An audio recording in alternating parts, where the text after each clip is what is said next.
Bakit yung tao na hindi naman naging sa'yo, siya pa yung pinakamahirap kalimutan? Minsan ganito yun eh. Yung tao naging sa'yo, may memories kayo.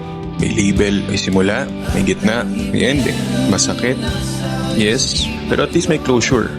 Kung meron man, may reason kung bakit nag-end. May masasabi ka na nag-try kami, pero hindi lang talaga nag-work. Pero yung almost, wala.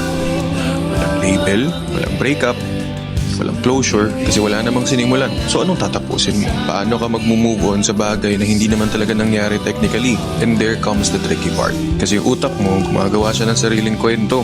Pinupunan niya yung mga gaps between na what if inamin ko? What if tinuloy natin? What if hindi ako nag-pull back noon? What if mas lumaban siya? What if dito? What if doon? Lahat ng yun, ikaw lang ang gumagawa. Ikaw lang yung naglalaro sa sarili mong utak. Hindi nga natin alam kung ano pa naiisip niya. Kaya for some, mas masakit yung almost kaysa sa totoong naging kayo. Kasi yung naging kayo, alam mo yung ending.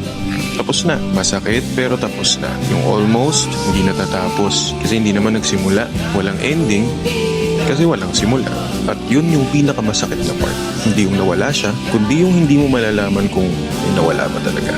O gumagawa ka na lang ng kwento sa utak mo na gusto mong mangyari. Walang masisisi, walang masasabi. Ikaw lang. Kasi nga,